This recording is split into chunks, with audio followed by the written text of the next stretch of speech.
Bismillahirrahmanirrahim. Assalamualaikum warahmatullahi wabarakatuh. Alhamdulillahirabbil alamin wa bihi nasta'inu ala umur dunya waddin. Assalatu wassalamu ala asrofil anbiya wal mursalin sayyidina Muhammad wa ala alihi wa sahbihi ajmain. Amma ba'du. Rabbi shrah li sadri wa yassir li amri wahlul 'uqdatam min lisani yafqahu qawli. Amma ba'du. Baik, puji syukur kehadirat Allah Subhanahu wa taala pada kesempatan sore hari ini kita dapat berkumpul dan bertemu dalam rangka melaksanakan kewajiban kita, melaksanakan rutinitas kita, yakni kita bersama-sama thalabul ilmi, yakni kita bersama-sama mencari ilmu, yakni ilmunya Allah. Dalam hal ini kita bertemu di kegiatan tafaqquh fiddin. Kalau biasanya kita ketemu di dalam kelas, maka hari ini kita ketemu di kegiatan Tafaqquh Fiddin, di mana Tafaqquh Fiddin ini adalah pendalaman tentang agama. Pak Sarkawi bercerita sedikit tentang Tafaqquh Fiddin, bahwa sebelumnya ini Tafaqquh Fiddin adalah bagian dari agama, akan tetapi per tahun 2020, 2021, dan ke belakang, nantinya Tafaqquh Fiddin bukan lagi bagian dari pendidikan agama, akan tetapi menjadi bagian dari pendidikan karakter yang digagas di lingkungan kampus Universitas Trunojoyo Madura. Maka hari ini kita ketemu, hari ini adalah pertemuan yang kedua setelah kemarin adalah grand opening of mentoring atau grand opening of Tafaqquh Fiddin hari Sabtu tanggal 19 yang telah kita ikuti bersama-sama kemarin. Maka hari ini adalah pertama atau materi pertama dalam kegiatan setiap minggunya. Kedua kalinya sholawat ma'asalam. Mudah-mudahan tetap tercurah limpahkan bagi junjungan kita Nabi besar Muhammad Sallallahu Alaihi Wasallam beserta keluarga, para sahabat, dan para pengikut sunnahnya ila yaumil qiyamah. Baik, hari ini kita akan membahas satu tema, yakni hari ini kita akan membahas tentang iman, Islam, dan takwa. Seharusnya seperti itu. Seperti apa kita memahami keimanan kita, dan seperti apa kita memahami tentang Islamnya kita, serta seperti apa nantinya kita mempredikatkan diri kita sebagai orang yang takwa kepada Allah Subhanahu wa taala. Baik, kita awali dengan iman yang pertama kali. Seperti apa iman itu? Kalau misalkan kita maju atau merujuk kepada satu definisi, maka iman itu adalah yakin. Iman itu adalah percaya. Iman itu adalah mempercayai. Itu iman. Itu secara bahasa. Akan tetapi tentu kita menjalankan keimanan kita itu tidak cukup hanya sebatas kita percaya atau yakin saja. Akan tetapi saya suka dengan apa yang disampaikan oleh Ibnu Majah At-Tabrani. Ibnu Majah At-Tabrani dalam definisi tentang keimanan atau tentang iman itu sangat sempurna. Gimana katanya Ibnu Majah At-Tabrani? Ibnu Majah At-Tabrani mengatakan al-imanu al-aqdun bil qalbi wa iqrarun bil lisan wa amalun bil arkan. Kesatuan atau keselarasan antara hati, ucapan, dan perbuatan itu yang disebut dengan iman. Coba kita lihat satu persatu. Aqdun bil qalbi. Apa aqdun bil qalbi? Yakin dengan hati. Maka disebut dengan orang beriman. Dalam hal ini adalah iman kepada Allah. Yang disebut dengan iman kepada Allah, maka yakin dengan hati kita. Bukan hanya sebatas mulut kita mengatakan bahwa kita iman, akan tetapi keyakinan di dalam hati benar-benar dikuatkan, keyakinan di dalam hati benar-benar ditingkatkan, keyakinan di dalam hati benar-benar ditegaskan bahwa Tuhan kita adalah Allah Subhanahu wa taala. Aqdun bil qalbi. Yakin dengan hati. Wa iqrarun bil lisan katanya. Apa wa iqrarun bil lisan itu? Wa iqrarun bil lisan, diikrarkan dengan lisan. Maka kalau yang pertama aqdun bil qalbi, yakin dengan hati, sudah cukup. Yang penting hati kita yakin kepada Allah. Yang penting hati kita mengatakan bahwa Allah adalah Tuhan kita, sudah selesai. Akan tetapi selesainya keyakinan kita itu bukan lantas menjadi selesainya satu permasalahan. Akan tetapi ada wa iqrarun bil lisan. Seperti apa wa iqrarun bil lisan ini? Wa iqrarun bil lisan, diikrarkan dengan lisan. Maka setelah kita beriman kepada Allah, yakin kepada Allah bahwa Allah adalah satu-satunya Tuhan kita, Tuhan di semesta alam ini, Tuhan yang patut untuk kita sembah, wa iqrarun bil lisan, diikrarkan dengan lisan. Maka kita bertauhid kepada Allah, la ilaha illallah, harus kita ucapkan. Allahu Akbar, harus kita kumandangkan, harus kita ikrarkan. Kenapa? Agar supaya orang-orang yang ada di sekitar kita, orang-orang yang ada di sekeliling kita, yang berbeda keyakinannya dengan kita, mereka tahu bahwa diri kita yakinnya, imannya kepada Allah. Maka bukan hanya hati. Kalau hati tidak ada orang yang mengetahui kita iman kepada siapa. Tapi wa iqrarun bil lisan, ikrar dengan lisan, maka dikala kita mengucapkan dua kalimat syahadat, asyhadu an la ilaha illallah wa asyhadu anna muhammadar rasulullah, maka orang-orang di sekitar kita akan tahu bahwa kita adalah orang Islam. Kenapa? Karena wa iqrarun bil lisan, diikrarkan dengan lisan. Kita jangan sampai kalah dengan seorang perempuan namanya Masitoh. Hidup sejaman dengan Raja Fir'aun, laknatullah itu. Masitoh itu tidak memiliki pekerjaan selain dia menjadi tukang sisirnya keluarganya Fir'aun. Kebetulan keluarganya Fir'aun itu adalah perempuan. Fir'aun tidak punya anak laki-laki.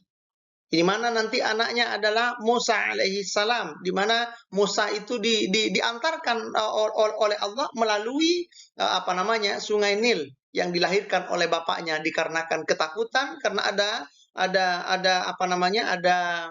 ada perintah dari Fir'aun, setiap anak laki-laki yang lahir di negaranya harus dibunuh. Maka keluarganya Musa waktu hamil ibunya, maka mengumpat atau menjauh dari keramaian, maka setelah lahir dihanyutkan di Sungai Nil, dan pada akhirnya singkat cerita ditemukan oleh istrinya Fir'aun, dalam hal ini adalah Asia.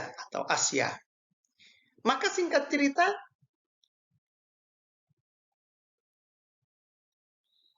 Masitoh itu menyisir keluarganya Fir'aun.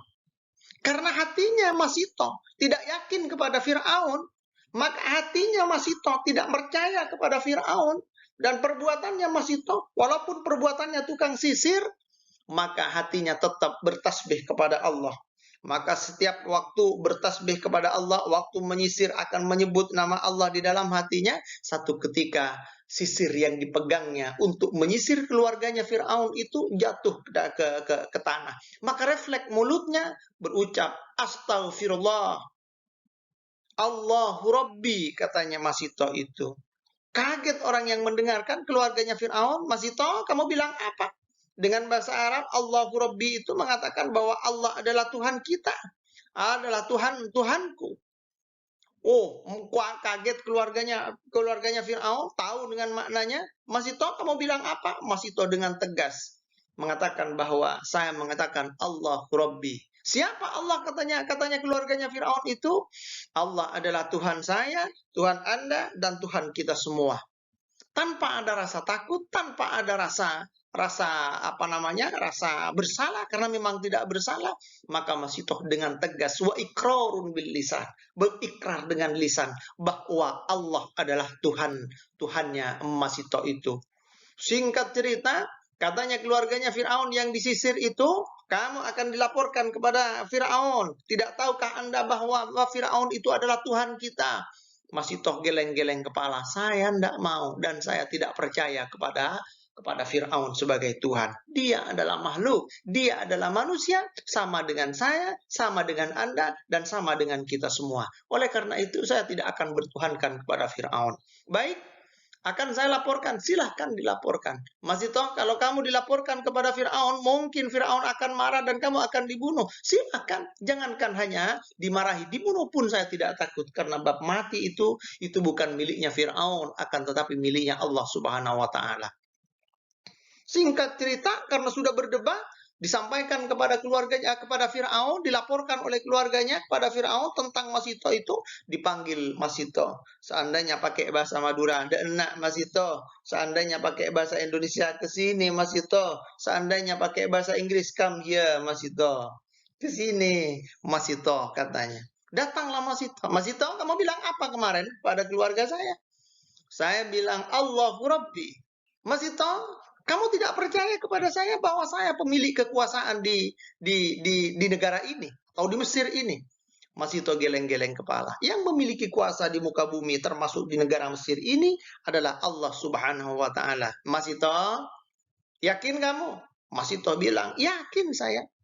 Baik, kalau begitu kamu akan saya hukum. Silakan, saya tidak takut dengan hukuman Anda, wahai Firaun. Kamu bukan hanya dihukum ringan, tapi akan dihukum berat. Silakan, seberat apapun tidak akan lebih berat hukumannya ketimbang hukuman Allah nanti di akhirat. Katanya Masito itu dengan tegasnya. Bukan hanya kamu yang akan dibunuh, Masito, yang akan diberikan hukuman, tapi keluargamu juga akan diberikan hukuman. Silakan, kami sekeluarga tidak takut, karena kami sekeluarga percaya dan yakin kepada Allah Subhanahu wa taala sebagai Tuhan kami. Singkat cerita, Firaun kalah debat dengan Masito, maka Firaun sudah memerintahkan kepada para algojonya, kepada para tentaranya, silakan besok hari adalah waktunya untuk mengeksekusi Masito. Firaun merasa kalau dieksekusi dengan cara dibunuh atau dengan cara dipenggal, maka Masito terlalu mudah kematiannya. Maka disiapkan sebuah kuali besar, diisi dengan minyak, disulut itu apinya sudah membara.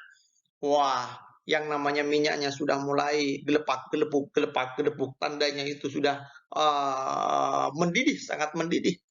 Masito dibawa dengan keluarganya. Masito, kamu lihat di depanmu ada apa? Saya lihat minyak yang sangat panas siap menggoreng katanya.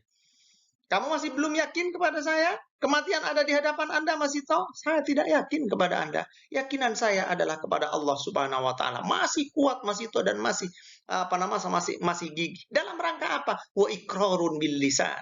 Berikrar dengan lisan, tidak takut dia walaupun nyawanya ada di ujung tanduk, sebentar lagi akan mati.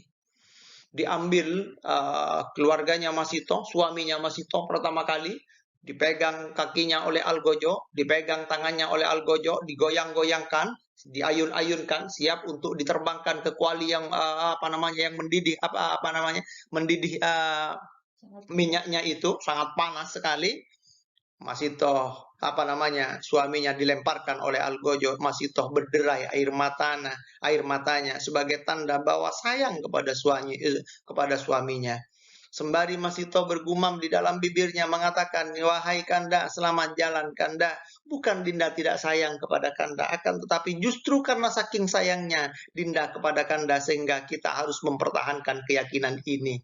Boleh di muka bumi kita hari ini diperlakukan seperti ini. Sangat tidak manusiawi sekali, bahkan digoreng. Akan tapi nanti di akhirat kita akan menjadi manusia yang paling sempurna di hadapan Allah Subhanahu wa taala.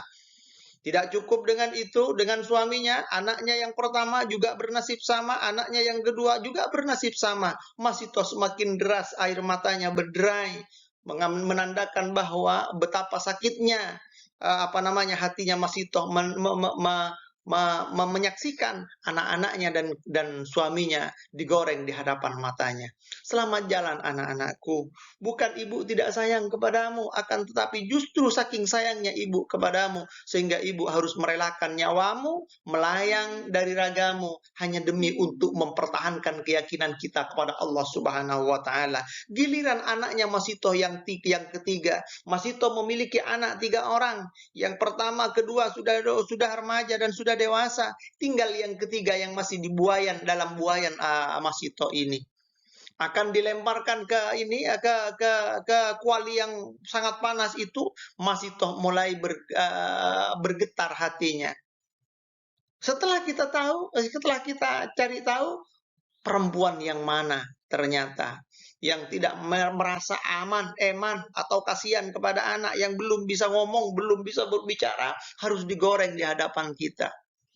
Akan tetapi dengan izin Allah, anaknya yang belum bisa ngomong, anaknya yang tidak bisa ngomong itu ternyata sekonyong-konyong dia bisa ngomong dan mengatakan kepada ibunya, "Wahai ibu, jangan takut. Kita tidak apa-apa di muka bumi disakiti semacam ini, akan tapi nanti di akhirat kita akan menjadi orang yang sangat berbahagia di hadapan Allah bersama-sama."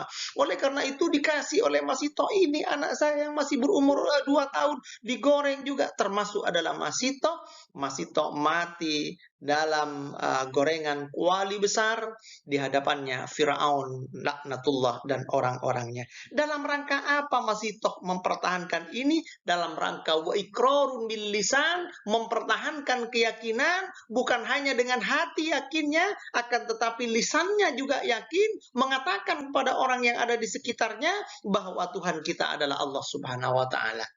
Yang ketiga, wa amalun bil arkan, dengan amal perbuatan. Seperti apa amal perbuatan? Tentu di dalam Islam itu, di dalam keyakinan kita, di dalam imannya kita, ya, maka ada amal perbuatan. Apa amal perbuatannya? Sholat, zakat, puasa, haji.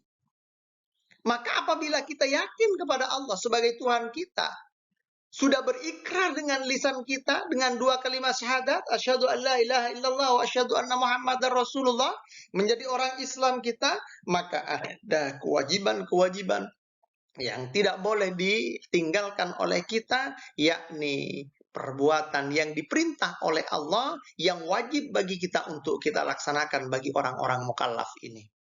Wa amalun bil arkan, dengan amal perbuatan. Kita harus melaksanakan sholat 5 waktu dalam sehari semalam. Ada zuhur, ada asar, ada maghrib, ada isya, ada subuh. Tidak cukup dengan sholat yang wajib itu, masih ada sholat sunnah, sholat qobliyah ba'diyah. Tidak cukup dengan qobliyah ba'diyah, masih ada sholat sunnah lagi. Apa namanya? Sholat duha, apalagi namanya? Sholat tahajud, apalagi namanya? Sholat istikharah, apalagi namanya? Sholat awabin, apalagi namanya? Sholat li subutil iman, dan lain sebagainya. Itu masih banyak nama-nama sholat yang bisa dikerjakan oleh kita, dan apabila kita melaksanakan, kita akan mendapatkan pahala dari Allah Subhanahu wa Ta'ala sebagai pelaksana dari sunnah-sunnah itu. Yang kedua adalah puasa. Kewajiban kepada kita berpuasa. Kalau sholat itu kewajibannya adalah 5 kali dalam sehari semalam. Apakah puasa harus berpuasa dalam sehari semalam juga? Ternyata tidak. Puasa itu diwajibkan oleh Allah kepada kita, orang-orang mukallaf itu, hanya sewaktu 1 tahun, sewaktu bulan Ramadan, yakni 1 tahun, satu bulan dalam 1 tahun itu. Itu yang wajib. Nah, sebentar lagi kita akan ketemu dengan yang namanya bulan puasa barangkali. Dan kita pasti akan ketemu, mudah-mudahan kita akan ketemu. Yang keempat, tentu bukan hanya kewajiban bulan Ramadan itu. Kita juga memiliki bonus. Memiliki sunnah dalam puasa. Ada puasa Senin dan Kamis, ada puasa Daud, ada puasa di awal bulan, ada puasa di tengah bulan, ada puasa di akhir bulan. Semua kalau kita laksanakan, kita akan mendapatkan pahala dari Allah Subhanahu wa Ta'ala dengan ketentuan bahwa kita ikhlas melaksanakan ibadah itu. Yang ketiga, ada zakat. Sama juga dengan puasa, bahwa zakat itu dilaksanakan oleh kita 1 kali dalam 1 tahun. Kapan waktunya? Mulai masuknya bulan suci Ramadan sampai dilaksanakannya sholat Idul Fitri. Itu kewajiban kita untuk melaksanakan zakat fitrah. Apakah banyak jumlahnya? Tidak, ternyata hanya 3 kilo. Dibulatkan oleh para ulama. Jumlah pasnya itu 2,5 kilo. Atau bisa kita sebut dengan 3 kilo. 3 kilo itu. Orang Madura bilang 1 gantang. Kalian tidak akan tahu tentang 1 gantang itu. Hanya orang Madura, dan itu pun orang Sumeneb yang tahu tentang gantang-gantang itu. Nah, itu 2,5 kilo. Ini yang menjadi kewajiban bagi kita untuk kita laksanakan. Apakah cukup dengan itu? Allah memberikan bonus lagi. Allah memberikan sunnah lagi. Pahala yang lebih besar lagi. Dengan cara apa? Sedekah. Kapan kita akan bersedekah? Kapanpun. Di mana kita akan bersedekah? Dimanapun. Kepada siapa kita akan bersedekah? Kepada siapapun. Karena bab sedekah itu bukan kepada siapa kita bersedekah, akan tetapi bagaimana kita bersedekah. Itu yang menjadi catatan. Dan yang terakhir, yang kelima itu adalah haji. Kita memiliki kewajiban untuk melaksanakan haji, akan tetapi yang wajib melaksanakan haji adalah bagi orang mukallaf itu hanya satu kali dalam seumur hidup. Maka dari itu, bab ibadah itu ada hablum minallah, hubungannya langsung dengan Allah, dan ada juga ibadah itu hablum minannas, hubungannya dengan manusia. Kalau sholat itu pasti ini adalah hablum minallah, hubungan kita dengan Allah. Tidak bisa diintervensi oleh manusia. Akan tetapi bab bab puasa, bab zakat, bab haji itu ada hablum minannasnya. Kenapa Pak Sarkawi sebutkan hablum minannas? Bahwa di sini ada hubungannya dengan manusia. Zakat misalkan hubungannya dengan manusia. Apakah akan diberikan di tengah kepada manusia? Kepada Allah? Enggak. Akan diberikan kepada manusia. Maka dibawa beras yang 3 kilo itu, cari orang yang fakir, cari orang yang miskin, cari orang-orang duafa, cari orang yatim, dan cari tempat-tempat atau amil zakat untuk meletakkan zakat kita. Tentu ini hubungannya dengan manusia. Haji juga ada hubungannya dengan manusia. Pahalanya besar dari Allah Subhanahu wa taala. Kenapa? Kenapa harus ada hubungannya dengan manusia? Kita masih minta bantuan untuk diantar ke Baitullah melalui pesawat, ada hubungannya juga dengan manusia. Ya, kira-kira seperti itu. Nah, ini dalam rangka apa? Dalam rangka wa amalun bil arkan, dengan amal perbuatan untuk mengatakan bahwa diri kita adalah orang yang beriman kepada Allah Subhanahu wa taala. Maka kalau aqdun bil qalbi wa iqrarun bil lisan wa amalun bil arkan ini sudah dipegang oleh kita, sudah dilakukan oleh kita ketiga-tiganya ini, maka kita layak dikatakan sebagai orang yang beriman. Dan inilah yang disebut definisi iman menurut Ibnu Majah at-Tabrani, kesatuan atau keselarasan antara hati, ucapan, dan perbuatan. Artinya tidak ada yang keliru, tidak ada yang melenceng antara satu dengan yang lainnya. Amantu billahi wa malaikatihi wa kutubihi wa rusulihi wal yaumil akhiri wa bil qadri khairihi wa sarrihi minallahi ta'ala. Ini rukun iman. Kalau tadi Pak Sarkawi menyebutkan tentang rukun Islam, wa amalun bil arkan, dengan amal perbuatan, yakni rukun-rukun Islam itu, kewajiban bagi orang Islam itu, maka ini adalah rukun iman. Dan ini wajib untuk kita ketahui, wajib untuk kita pahami, dan wajib untuk kita laksanakan. Laksanakan seperti apa? Melaksanakan dan meyakini bahwa iman yang pertama adalah iman kepada Allah. Yakin bahwa Allah adalah Tuhan kita. Iman yang kedua adalah iman kepada kepada malaikat Allah. Iman, yakin bahwa Allah memiliki pembantu namanya malaikat. Berapa jumlahnya malaikat? Tidak ada yang tahu berapa jumlahnya malaikat. Secara keseluruhan, tidak ada yang tahu jumlahnya malaikat. Akan tetapi yang wajib untuk diketahui jumlahnya malaikat itu hanya 10 malaikat. Silakan nanti sebagai tugas ini, para mentor, silakan sampaikan kepada para minte, silakan tulis nama-nama rukun iman ini, rukun Islam, nama-nama malaikat, dan nama-nama nabi nanti harus tuliskan dan harus dihafalkan oleh mereka. Untung bagi mereka yang sudah hafal, akan tetapi barangkali menjadi sesuatu yang baru bagi yang baru mengetahui tentang kabar ini. Nah, yang ketiga adalah wa rusulihi, iman kepada Rasul Allah. Sebelum wa rusulihi wa kutubihi, apa namanya ya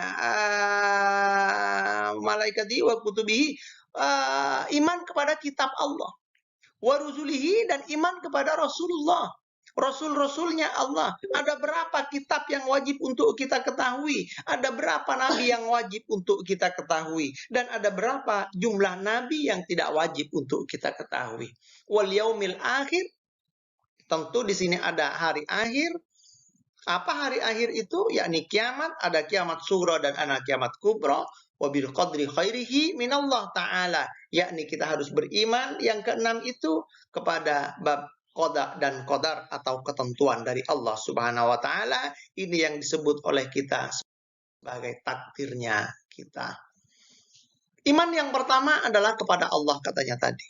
Iman yang kedua adalah iman kepada malaikat Allah. Berapa jumlahnya malaikat? Ada 10 jumlah malaikat. Coba kita lihat, ada Jibril. Tugasnya malaikat Jibril adalah menyampaikan wahyu. Yang kedua adalah malaikat Mikail. Tugasnya malaikat Mikail adalah memberikan rezeki kepada kita atau kepada makhluknya Allah Subhanahu wa taala. Malaikat Mikail ini tidak pernah korupsi. Malaikat Mikail ini tidak pernah salah dalam memberikan rezeki kepada kita. Walaupun terkadang manusia itu, makhluk Allah yang namanya manusia, terkadang masih menggerutu kepada Allah.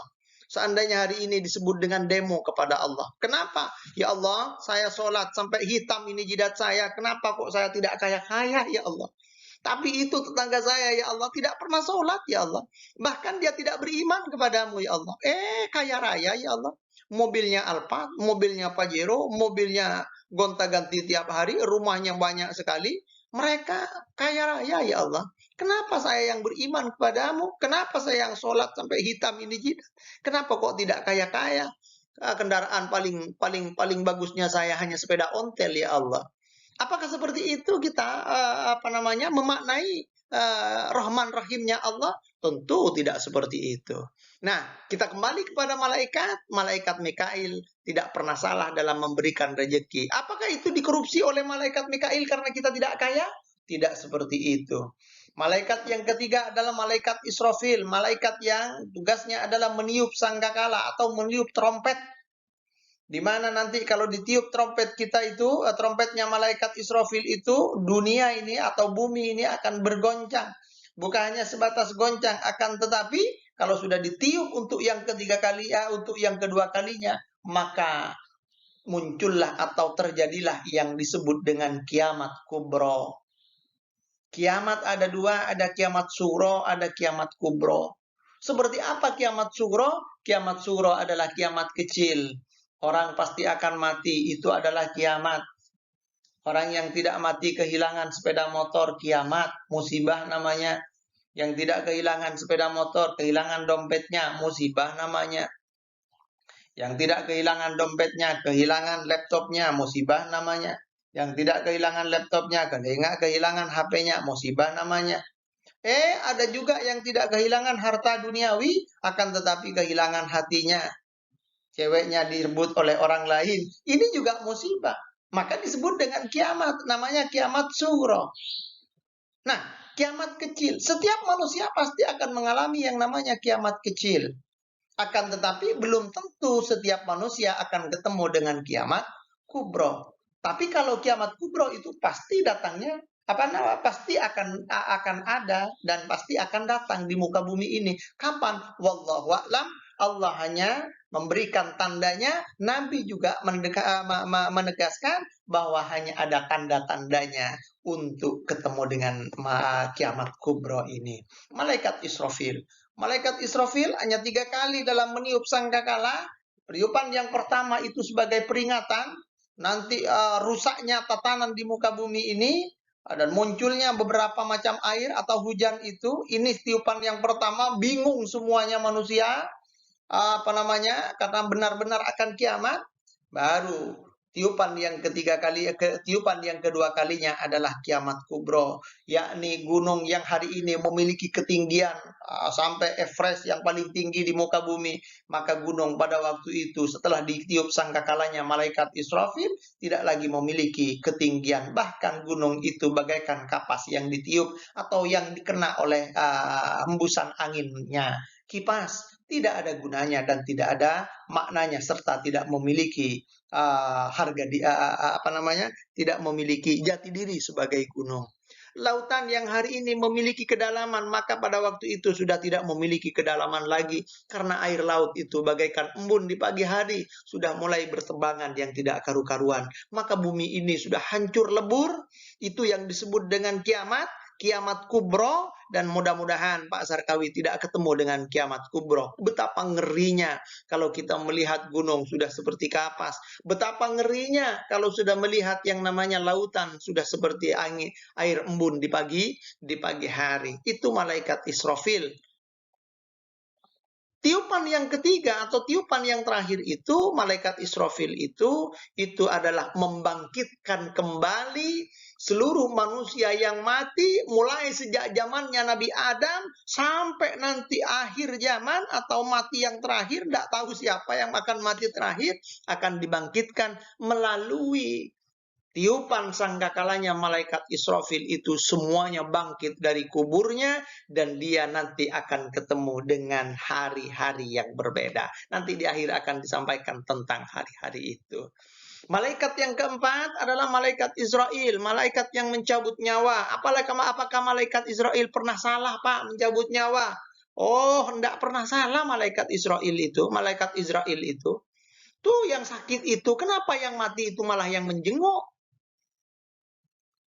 Apakah karena salah? Namanya sama? Oh, enggak seperti itu. Malaikat Israel tidak pernah salah dalam melaksanakan tugasnya. Catatannya adalah malaikat tidak pernah salah dan malaikat tidak pernah akan berbuat salah. Beda dengan manusia, bahwa manusia senantiasa berbuat salah dan pasti akan berbuat salah.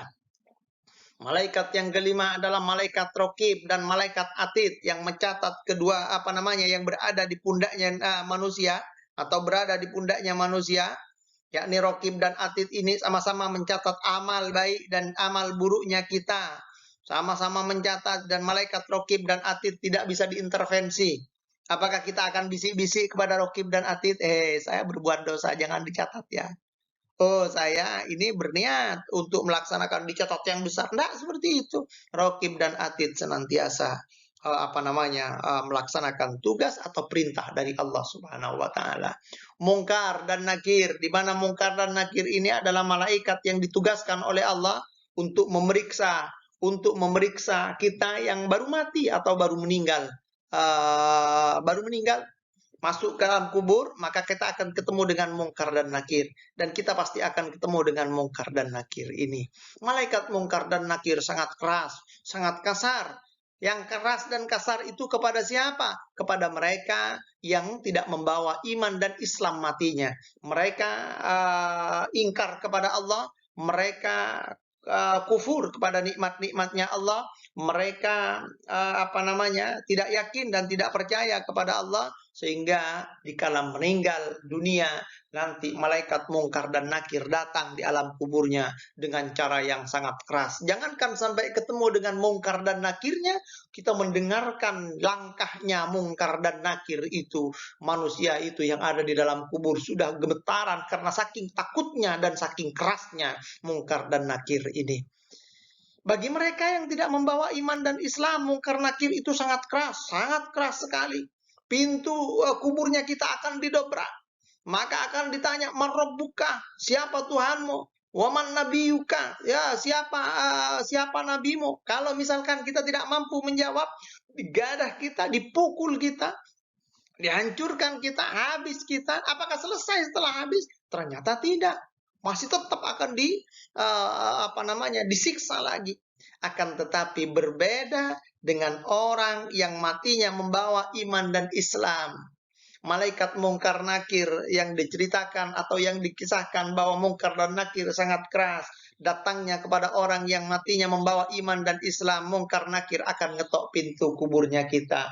Tok, tok, tok, siapa? Assalamualaikum, katanya Mungkar dan Nakir itu.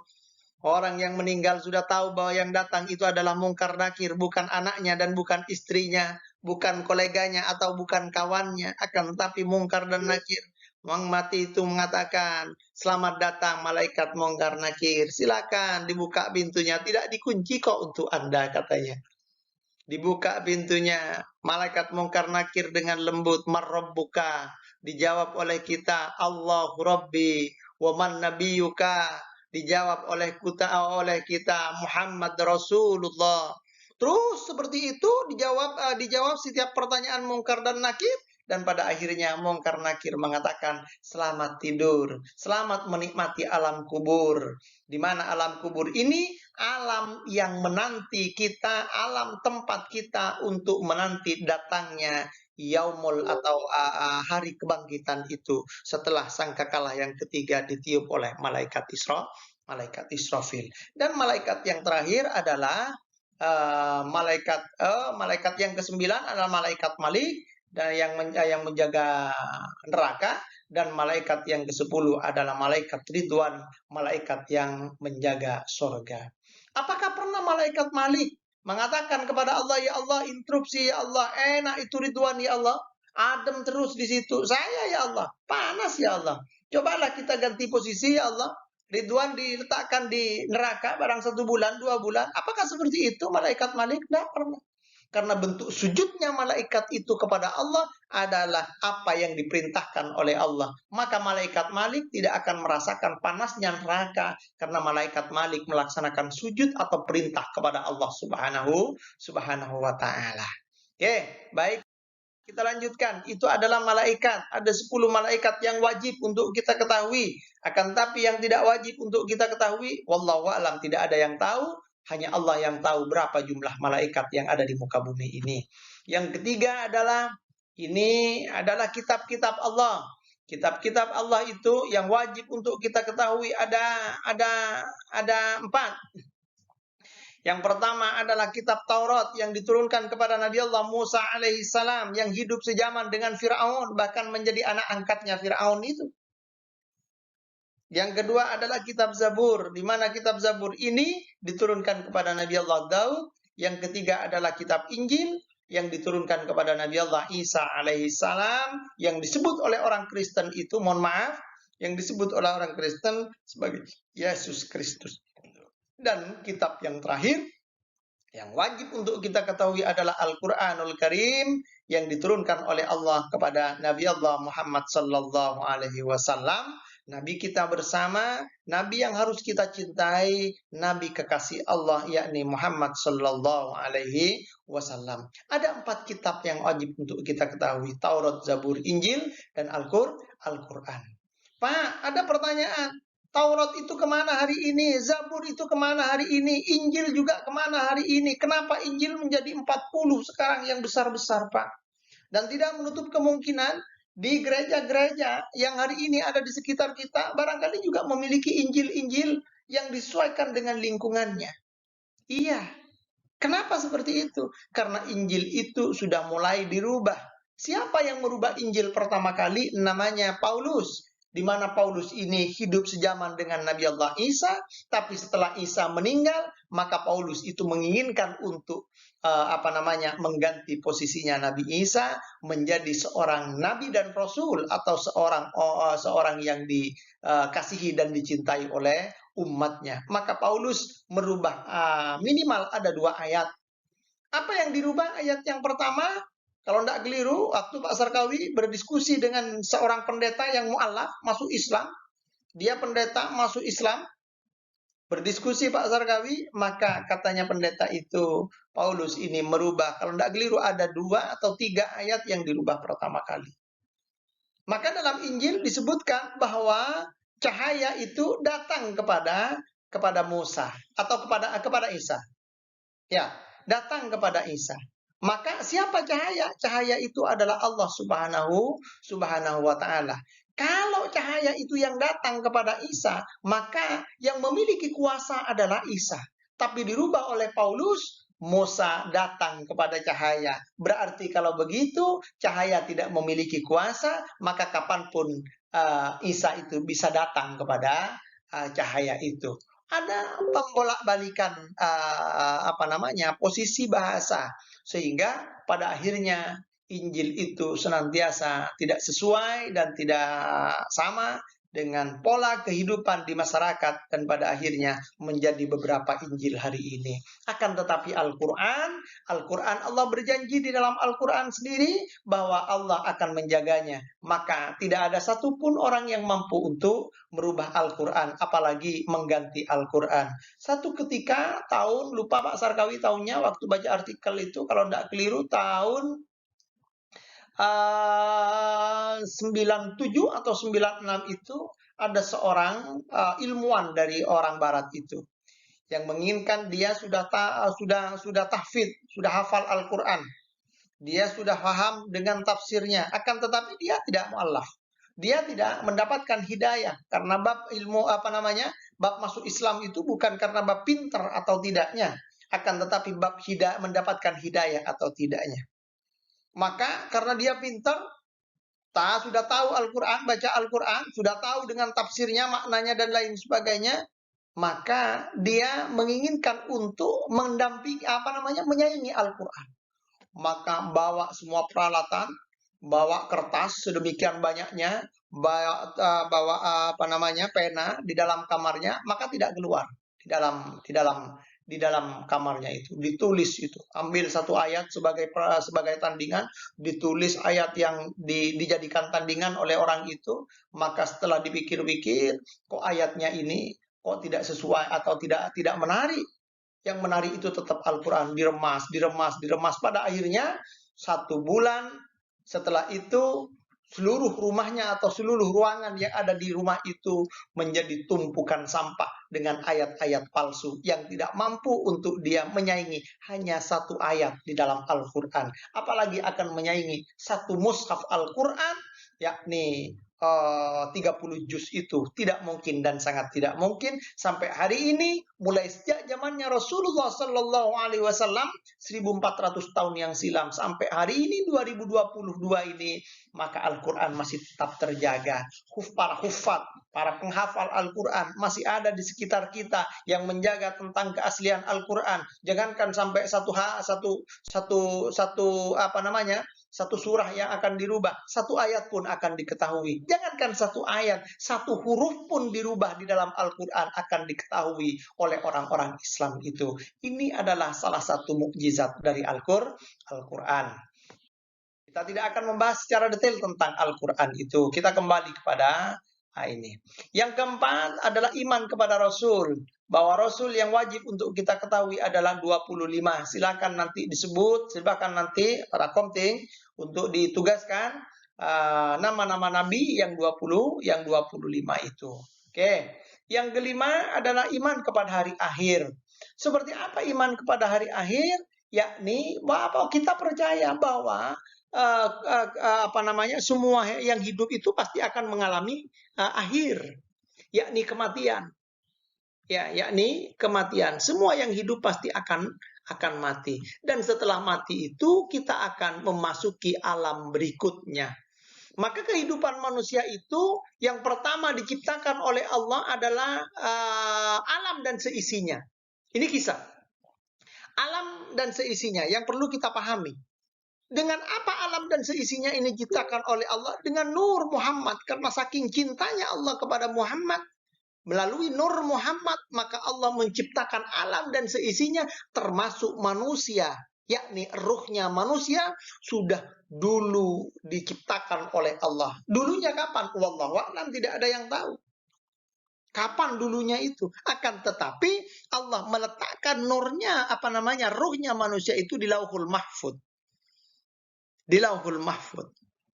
Maka baru setelah nyampe pada waktunya, Allah mentakdirkan diturunkan roh itu melalui perantara berkumpulnya orang tua kita, bapak dan ibu kita, yang disebut bertemunya dua sperma, yakni sperma bagi laki-laki dan ovum bagi seorang perempuan. Di dalam Al-Quran disebutkan dalam surat Al-Mu'minun ayat 12 sampai ayat 14, walaqad khalaqnal insana min sulalatin min tin summa ja'alnahu nutfatan fi qararin makin summa khalaqnan nutfata 'alaqatan fa khalaqnal 'alaqata mudghah Katanya di dalam Al-Quran itu. Fakhalaqnal mudghata idama fakasawnal idama lahman summa ansha'nahu khalqan akhar fatabarakallahu ahsanul khaliqin.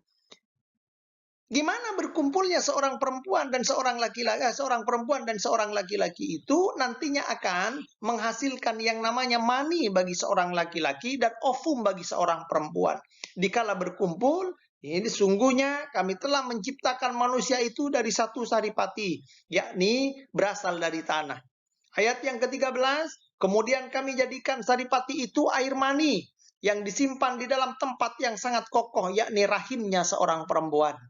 Ayat yang ke-14, kemudian air mani itu kami jadikan segumpal darah, lalu segumpal darah itu kami jadikan segumpal daging, dan segumpal daging itu kami jadikan tulang belulang, lalu tulang belulang itu kami bungkus dengan daging kembali, dan kemudian kami jadikan dia makhluk yang berbentuk lain. Maka Maha Suci Allah, pencipta yang paling baik. Nah, ini proses. Maka setelah dari Lauhul Mahfuz, roh itu ditiupkan setelah adanya proses. Laki-laki dan perempuan itu bercampur, berkumpul, menjadi mani, bertemu dalam rahim. Setelah berumur 7 bulan di dalam kandungannya seorang perempuan, maka rohnya itu ditiupkan oleh Allah dan jadilah barangkali jadi Pak Sarkawi memiliki anak, jadi anak-anaknya Pak Sarkawi. Itu hanya perantara. Semuanya sebenarnya rohnya kita sudah hidup sejaman dengan roh-roh yang lain, dengan nenek moyang dan kakek moyangnya kita itu. Setelah itu lahirlah kita. Brojol, katanya orang Jawa, brojol dari rahimnya seorang perempuan, lahir ke muka bumi, maka di muka bumi alam yang kedua, alam yang ketiga. Yang pertama adalah alam Lauhul Mahfuz, yang kedua adalah alam kandungan 9 bulan, alam yang ketiga adalah alam dunia ini. Di mana di dunia ini kita hidup itu hanya sebentar. Maksimalnya kalau misalkan kita ikut Rasulullah Shallallahu Alaihi Wasallam berarti hanya 63 tahun. Iya kalau ikut, kalau tidak. Iya kalau panjang, kalau pendek. Bisa jadi ada yang berumur 10 tahun, bisa jadi ada yang berumur 5 tahun, bahkan baru lahir langsung meninggal. Mas banyak seperti itu. Oleh karena itu, jangan melihat bahwa kita hari ini masih muda, kematian kita masih lama. Akan tetapi yang paling baik itu adalah walaupun kita muda sudah mempersiapkan tentang kematian kita, karena bab mati itu tidak ada yang tahu, hanyalah Allah yang tahu tentang kapan waktunya kita. Setelah mati kita akan dimasukkan, akan dikuburkan oleh keluarga kita. Tidak ada keluarga kita yang cinta kepada kita sehidup semati. Nonsen itu, bohong itu. Kalau ada yang mengatakan, ada dua sejoli mengatakan I love you. Wow, I love you-nya sangat kental sekali. Sehidup semati saya akan hidup denganmu. Tidak mungkin, bohong itu. Maka kalau ada yang seperti itu adalah pembohong besar. Tidak mungkin sehidup semati, hanya sehidup saja. Setelah mati dikubur dia. Apakah yang hidup akan ikut terkubur? Tidak mau. Setelah dikubur, tidak nyampe 1 jam, dia sudah pulang ke rumahnya. Ditinggal sendiri di kuburan orang yang dicintai, yang dikatakan sehidup semati.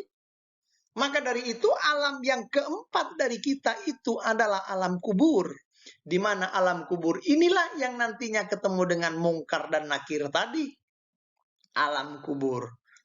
Kapan, berapa waktu kita ada di dalam alam kubur? Wallahu a'lam, kita tidak ada yang tahu berapa waktu kita ada di alam kubur. Akan tetapi di alam kubur inilah tanda-tanda bahwa kita akan mendapatkan surganya Allah atau nerakanya Allah, itu akan tertampakkan bagi kita. Tentu kita mendapatkan surga dan neraka bukan di alam kubur pertaruhannya, akan tetapi di alam bumi atau di muka bumi ini. Kita hari ini untuk mencari bekal. Bekal apa? Bekal akhirat kita. Apakah kita akan diridai oleh Allah atau tidak? Maka kalau kita memiliki bekal untuk akhirat, kita menjalankan apa yang diperintahkan oleh Allah, yang wajib kita laksanakan, yang dilarang kita tinggalkan, maka insya Allah kita akan memiliki bekal yang memang diperintahkan oleh Allah. Katanya Allah, wa ma khalaqtul jinna wal insa illa liya'budun. Allah menciptakan jin dan manusia itu hanya untuk beribadah kepada Allah. Maka di muka bumi ini sewajibnya dan sepatutnya kita hanya beribadah, sujud kepada Allah. Tidak perlu melaksanakan yang lain. Maka dari itu, setelah masuk alam kubur akan ditampakkan. Belum. Di alam kubur itu belum masuk surga atau belum masuk neraka. Tapi tanda-tanda bahwa kita akan masuk surga dan tanda-tanda bahwa kita akan masuk neraka itu sudah ada waktu kita berada di alam kubur. Nah, oke, kita lanjutkan. Setelah di alam kubur itu kita nanti akan ketemu dengan alam yang berikutnya, di mana ditiup sangkakala malaikat Israfil tadi. Yang ketiga, maka dibangkitkan dari alam kubur semua manusia yang mati, yang meninggal, mulai sejak zamannya Nabi Adam itu, dikumpulkan di mana, dibangkitkan di mana, atau dikumpulkan di mana, yang disebut dengan alam mahsyar. Ya, alam mahsyar. Bangkit kita dikumpulkan oleh Allah dalam satu tempat, tentu yang muncul itu bukan tubuhnya, bukan jasadnya kita, akan tetapi yang dimunculkan atau yang dibangkitkan itu adalah rohnya kita yang telah dikubur, yang telah berada di dalam kubur. Dan konon dikatakan dalam sebuah riwayat bahwa munculnya kita atau bangkitnya kita kembali nanti itu kita menyerupai para hewan katanya. Ada yang berbentuk anjing, ada yang berbentuk macam-macamnya itu ada. Dan yang paling mengerikan itu adalah matahari tinggal sejengkal ada di atas kepala kita. Hari ini beribu-ribu kilometer atau bahkan berjuta kilometer dari bumi ke matahari, tidak ada orang yang berani keluar di kala matahari terik-teriknya siang hari itu. Apakah ada orang yang sombong, matahari bakarlah? Tidak ada itu, takut semua karena saking panasnya. Apalagi tinggal satu jengkal. Kalau kita tidak memiliki iman dan Islam, tidak membawa iman atau tidak membawa bekal untuk kita hidup di alam berikutnya, tentu kita akan kesulitan dan kita akan mendapatkan siksa yang luar biasa waktu kita dibangkitkan nanti di alam mahsyar. Setelah kita di alam mahsyar berkumpul semua, maka akan ketemu dengan beberapa waktu. Yang pertama adalah yaumul mizan. Apa yaumul mizan itu? Hari pertimbangan. Yang ditimbang itu bukan gemuk dan kurusnya tubuh kita. Seandainya yang ditimbang adalah gemuk dan kurusnya kita, barangkali Pak Sarkawi masuk yang ringan. Kenapa? Pak Sarkawi kecil, kurus. Tapi yang gemuk-gemuk akan berat. Oh, enggak seperti itu. Yang ditimbang bukan tubuhnya kita, akan tetapi yang ditimbang adalah amal ibadah kita kepada Allah Subhanahu wa Ta'ala. Lebih berat mana dosa dan pahalanya. Kalau lebih berat pahalanya, maka Allah akan memberikan siksa yang sedikit nanti di neraka. Tapi kalau lebih berat dosanya, akan memberikan siksa yang lebih berat lagi. Kira-kira seperti itu. Juga kita akan ketemu dengan yaumul hisab, hari perhitungan, dihitung. Yang dihitung bukan jarak tempuhnya kita, akan tetapi yang dihitung adalah amal perbuatan kita. Hitungannya banyak atau sedikit amal kita. Juga kita akan ketemu dengan yang namanya yaumul jaza, hari pembalasan. Apa yaumul jaza atau hari pembalasan itu? Allah akan memberikan balasan kepada kita dalam perbuatan kita di muka bumi. Allah akan membalas kepada kita, yakni dengan sorga, atau Allah membalas kepada kita dengan nerakanya Allah. Hidup itu adalah pilihan. Kalau tidak hidup, ya mati. Kalau tidak masuk surga, ya masuk neraka. Apakah ada orang yang hidup di antara surga dan neraka? Tidak ada. Apakah ada orang yang hidup dan mati, antara hidup dan mati? Yakni kalau tidak hidup ya tidak mati, tapi tidak mati juga. Tidak ada seperti itu. Kalau tidak hidup ya mati. Kalau tidak kaya ya miskin. Kalau tidak ganteng ya jelek. Kalau tidak putih ya gelap. Kira-kira begitu. Kalau tidak malam ya siang. Ya, kalau tidak pinter, ya bodoh. Kira-kira begitu. Ini adalah hari-hari yang nantinya akan kita lewati. Akan tetapi jangan berbangga, karena untuk melewati beberapa waktu ini kita akan melewati yang namanya sirat, jembatan yang sangat kecil, jembatan yang sangat lurus tapi kecil. Kecilnya katanya lebih kecil ketimbang rambut dibelah menjadi 7, dan tajamnya lebih tajam ketimbang pedang yang sangat tajam yang ada di muka bumi ini. Maka kalau kita tidak memiliki amal baik kepada Allah, amal yang diterima oleh Allah, habislah kita. Waktu kita baru melangkah saja, kita sudah terjebur ke nerakanya Allah. Na'udzubillah, summa na'udzubillah. Itu tentang apa namanya, tentang yang terakhir adalah qada dan qadar. Seperti apa qada dan qadar itu? Ternyata qada dan qadar itu kita percaya kepada takdirnya Allah. Takdir yang sudah terjadi, ini adalah rukun iman yang keenam. Takdir yang akan terjadi dan takdir yang sedang terjadi, takdir yang sedang terjadi dan takdir yang akan terjadi, itu semua adalah ketentuan dari Allah Subhanahu wa taala. Hari ini kita ketawa-ketawa, hari ini kita berbahagia, hari ini kita senyum-senyum di sore hari ini, belum tentu besok, belum tentu nanti. Bisa jadi nanti kita berduka. Kenapa? Setelah keluar dari tempat ini kita kecelakaan. Na'udzubillah. Summa na'udzubillah, dan semua itu terjadi atas kehendak dari Allah Subhanahu wa taala. Ini adalah bagaimana kita beriman kepada Allah. Maka keimanan kepada Allah menjadi rukun iman yang pertama karena ia menjadi poros dari semua rukun iman. Nah, dalam urutannya kan ada iman kepada Allah, malaikat Allah, kitab-kitab Allah, Rasulullah, kan begitu ya? Ya.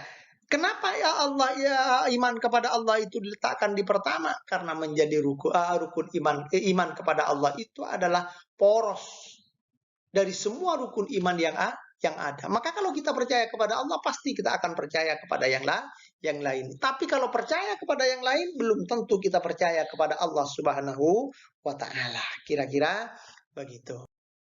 Baik, ini ada sebuah ini bagaimana terbentuknya iman kita. Apa kalau ujuk-ujuk kita beriman? Apakah kita harus berguru untuk beriman? Kita lihat bagaimana terbentuknya iman. Yang pertama, terbentuknya iman yang ada di dalam dada kita, yang ada di dalam hati kita, bahwa kita yakin kepada Allah sebagai Tuhan kita, itu dikarenakan sejak dalam kandungan itu kita sudah tahu bahwa Tuhan kita adalah Allah Subhanahu wa taala. Bisa kita lihat dalam surat Al-A'raf ayat 172. Nah, gimana di dalam kandungan? Wah, waktu orang Madura biasanya, mohon maaf yang dari Jawa saya tidak tahu adatnya di Jawa, tapi kira-kira insya Allah sama ini. Kalau di Madura itu umur 7 bulan, umur 4 bulan kandungan seorang perempuan ada selamatan, ngaji. Bukan hanya 1 surah, 3, 4, bahkan sampai 7 surat ngaji. Kenapa? Karena pada waktu itu terbentuknya, kesempurnaannya dari tubuh kita atau raga kita. Umur 7 bulan, ada yang namanya pelet kandung atau pelet beteng. Selamatan kandungan, kembali lagi ngaji. Untuk apa? Dalam rangka apa? Dalam rangka membentuk imannya calon manusia atau yang disebut dengan janin itu. Dibacakan surat Al-Quran, dibacakan ayat-ayat surah-surah di dalam Al-Quran, dibacakan ayat-ayat di dalam Al-Quran, maka janin itu mendengar, ini ada ayat-ayat yang mengagungkan tentang Allah. Tidak cukup dengan itu, orang tuanya juga sambil mengelus-elus, sambil zikiran, la ilaha illallah, dilus-elus. bapaknya juga begitu, dielus-elus sambil baca Yasin, maka anaknya dikala bapak dan ibunya senantiasa berbuat seperti itu, maka anaknya menjadi anak yang soleh atau solehah kalau seorang perempuan. Yang kedua adalah melalui pendidikan keluarga. Bagaimana keluarga itu mendidik. Mulai baru-baru lahir, keluarga sudah mengadzani, bapaknya sudah mengadzani dengan di telinga kanannya. Allahu Akbar, Allahu Akbar. Asyhadu an la ilaha illallah ila akhirih. Telinga kirinya di ikomahi Allahu Akbar, Allahu Akbar. Asyhadu an la ilaha illallah, asyhadu anna Muhammadar Rasulullah ila akhirih. Maka kalau misalkan sejak di dalam kandungan proses pendidikan keluarganya sudah tidak diperkenalkan dengan yang namanya tauhid, sudah tidak diperkenankan kepada Allah, di dalam kandungan dikasih musik, setelah lahir dia bapaknya bukan adzan akan tetapi langsung bernyanyi, tak gendong kemana-mana, katanya Mbak Surip. Wah, anaknya menjadi kacau ini. Kacau itu. Maka dari itu, tentu pendidikan keluarga menjadi satu penentu di antara ketentuan-ketentuan yang telah ditentukan, yakni pendidikan keluarga menjadi satu poros atau satu penentu di mana nantinya anak ini menjadi orang yang beriman ataukah tidak. Yang ketiga adalah melalui proses pembiasaan, maka dibiasakan. Seperti apa dibiasakan? Kalau pendidikan keluarga itu mulai bapaknya, anak yang baru lahir ditimang-timang sambil sholawatan, sambil beristighfar kepada Allah, anaknya mendengar, anaknya sambil nangis, tapi telinganya mendengar apa yang disampaikan oleh bapak dan ibunya, dan pada akhirnya melalui proses pembiasaan dibiasakan. Umur 2 tahun belum wajib untuk melaksanakan sholat, tapi dibiasakan oleh bapaknya. Nah, ayo nak sholat, ambil wudu, ambil pecinya, ambil sarungnya, kita sholat. Makmum dia. Kita tahu apa yang terjadi setelah dia makmum. Allahu Akbar, katanya bapaknya. Allahu Akbar. Di belakang juga makmumnya Allahu Akbar. Waladhdallin, katanya bapaknya. Amin. Tapi aminnya suaranya ada di halaman. Kenapa? Anaknya sudah main. Setelah kita ruku, wang-weng dengan mobil-mobilannya berlari di depan kita yang kita lagi sholat itu. Setelah kita sujud, bahkan ada yang naik dijadikan kuda-kudaan bapak dan ibunya itu. Tapi setelah kita assalamualaikum, mengakhiri sholat kita, anak kita yang tadi lari-lari, anak kita yang tadi menjadikan kita sebagai kuda-kudaan, ternyata ada di belakang untuk melaksanakan sholat, yakni dengan salam juga. Apakah lantas kita akan marah kepada dia? Tentu tidak. Kenapa? Karena ini adalah proses, dibiasakan anak kita diajak untuk melaksanakan sholat, walaupun mereka masih belum wajib untuk melaksanakan atau menerima perintah sholat itu.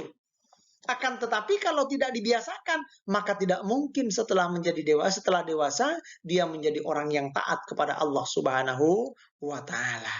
Maka tidak heran dikala kita hari ini ketemu dengan orang-orang yang tidak taat. Kenapa? Karena keluarganya tidak pernah mengajak kepada dia untuk taat.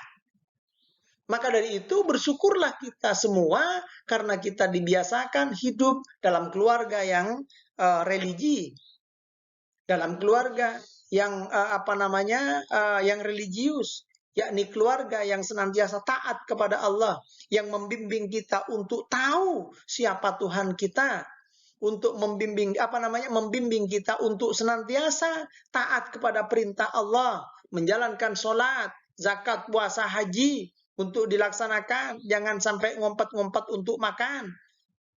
Maka bersyukurlah kita karena kita berada di lingkungan orang-orang yang hebat itu. Nah, kita lanjut. Ini adalah tanda-tanda orang yang beriman. Kalau misalkan kita masuk kepada tanda-tanda orang yang beriman, maka bisa dilihat dalam Al-Quran itu.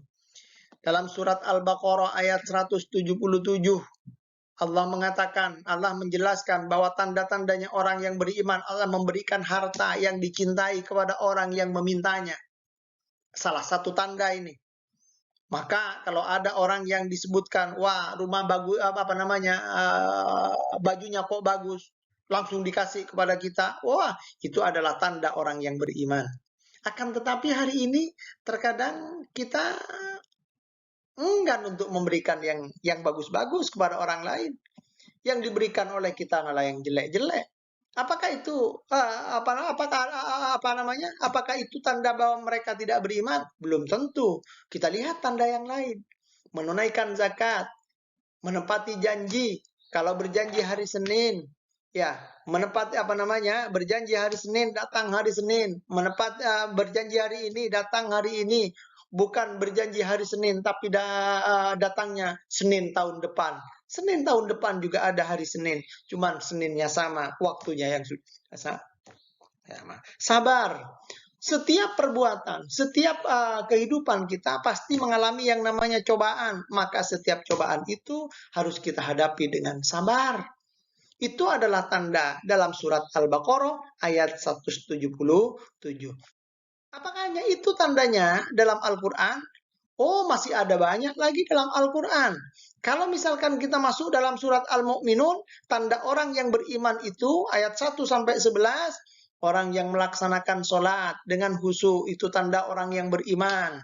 Orang yang menjauhkan diri dari hal-hal yang tidak berguna itu adalah tanda orang beriman. Memelihara kemaluan kita bahwa dalam ayat yang lain la taqrabuz zina, menjauhi zina dalam rangka menjaga kemaluan kita, bukan dijaga dari sengatan lebah atau sengatan semut, tapi dijaga dari perbuatan yang dicela oleh Allah. Itu adalah bagian dari atau tanda bahwa kita adalah orang beriman. Memelihara amanat dan janji. Kita memiliki amanah, kita dikasih amanah, kita memiliki janji, dipelihara sedemikian rupa untuk tidak diingkari dan tidak ingkar kepada orang lain. Memelihara sholat kita. Maka itu kalau dilaksanakan menurut surat Al-Mu'minun ayat 1-11 adalah tanda orang yang beriman. Kalau kita masuk pada tanda yang berikutnya melalui surat Al-Anfal ayat 2-4, maka tanda orang beriman akan bergetar tubuhnya apabila dia atau hatinya ketika disebut nama Allah. Bergetar kita. Bertambah kepercayaannya ketika dibacakan ayat-ayat Allah. Tawakal kepada Allah Subhanahu wa taala. Ini menurut surat Al-Anfal ayat 2 sampai 4. Kalau misalkan kita merujuk kepada surat Al-Baqarah ayat 172, makan makanan yang baik, yang baik-baik, yang jelek tidak dimakan. Ini adalah tanda bahwa kita adalah orang yang beriman. Selalu bersyukur atas nikmat-nikmat Allah. Ini adalah tanda bahwa kita adalah orang yang beriman. Kita juga bisa melihat dalam surat As-Sajdah 15-17. Ini sebagai tanda orang yang beriman. Kita bisa juga melihat dalam surat Al-Fatih ayat keempat. Ini adalah tanda orang yang beriman. Kita juga bisa melihat dalam surat Al-Balad ayat 17-18. Ini sebagai tanda bahwa kita adalah orang yang beriman.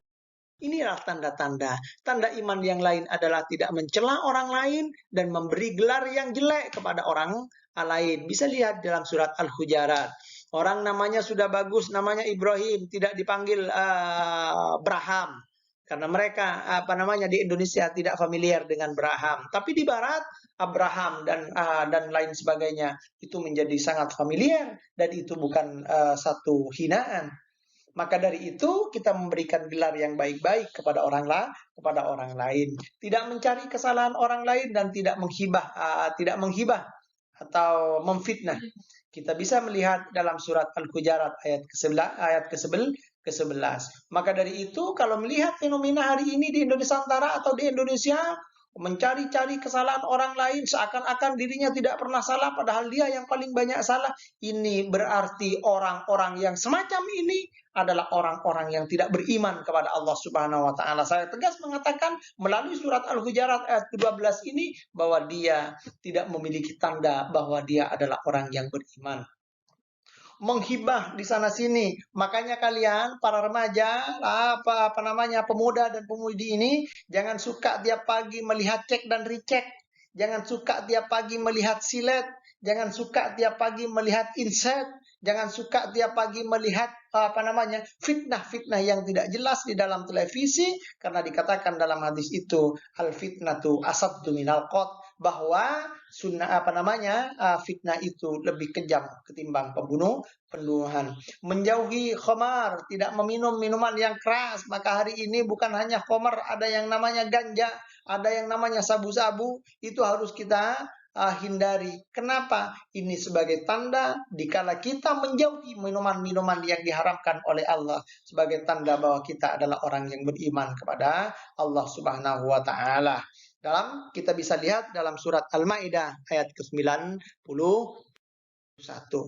Apa yang tidak ada di dalam Al-Quran sebagai bukti bahwa kita adalah orang yang taat kepada Allah, sebagai penguat untuk kita taat kepada Allah, semuanya ada.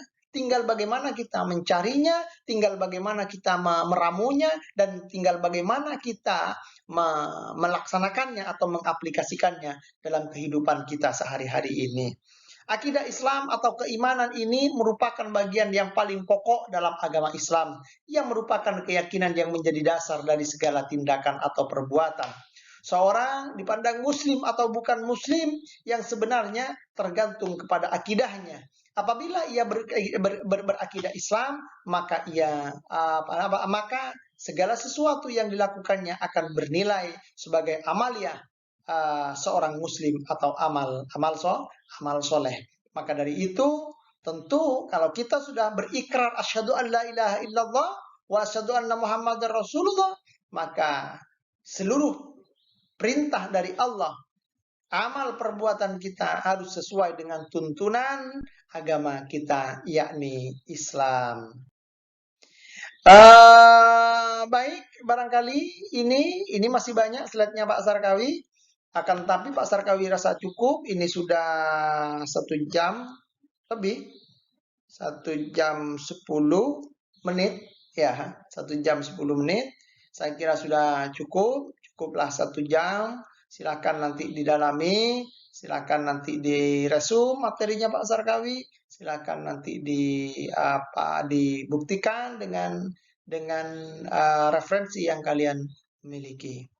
Selamat sore, semoga bermanfaat dan mudah-mudahan kalian mendapatkan ilmu yang berkah.